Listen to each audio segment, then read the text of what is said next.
Hey, good morning, everyone. Whitney here. We're live in Globe at the area that's been turned into this incident command center. There are dozens of crews from all over the state helping with these search and rescue efforts. We're just now getting an update from officials. We can confirm that 2 people have died and 1 person is missing. Now, we have been reporting that 3 people have died, but those numbers have been changing as officials are getting more information. So we're joined this morning by the mayor of Globe, Al.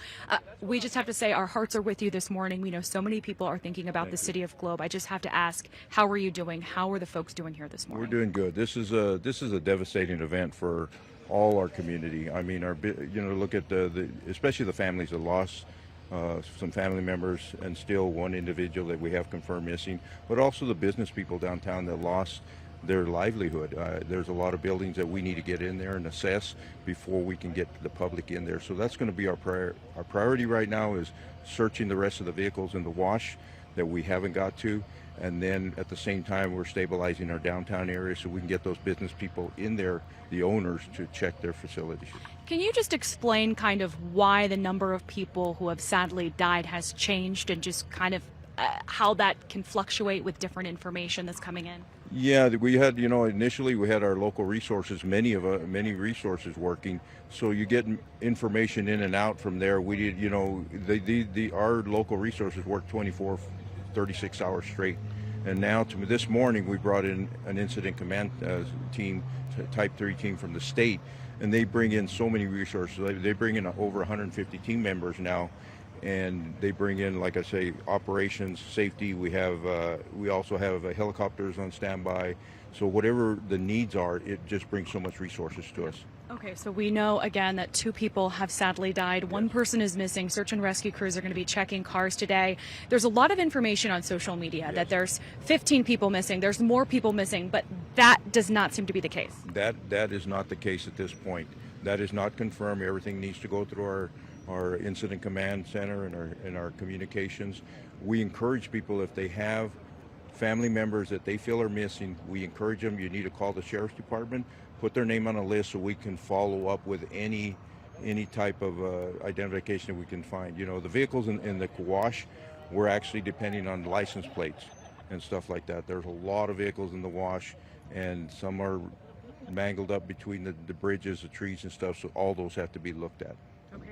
Anything else you want people to know? I mean, I know that this is a tight-knit community. This is the type of community where everybody wants to help one another, where everybody knows each other. If people were waking up and they're thinking, I want to go help search, that's probably not the best option for them. Yeah, at this point, as soon as we do, we have numerous. My phone is full of names that people want to help. And as soon as we can open up and the businesses downtown, we're hoping that we can get those people to help them out. We have homes that were flooded out to the south, and they had 2 or 3 feet of water in there, so they're mucking out.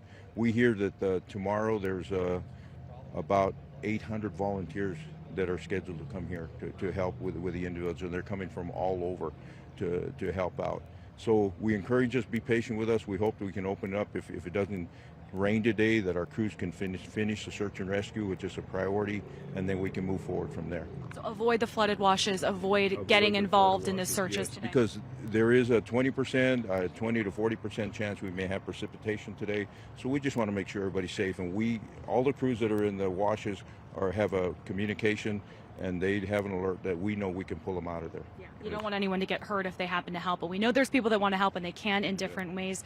Mayor, thank you so much for joining us. We certainly appreciate it. We'll be thinking of you and everyone in Globe here over the next few days as they'll continue this cleanup. And we thank you. One other thing on supplies, I know that in the valley we've seen numerous locations that they're collecting supplies. So if they can get a hold of us, we're gonna move our incident command center to the IBW hall. Okay. We'll take all the drinks to that area. I'm gonna try and get another location so we can do additional supplies so people have access to that lost some things in their home. Okay. Great. Thank you so much. Thank we you. really appreciate it. So again, we just heard from the mayor of Globe. Just to update you, if you're just tuning in, confirmed 2 people have died after this devastating flooding here.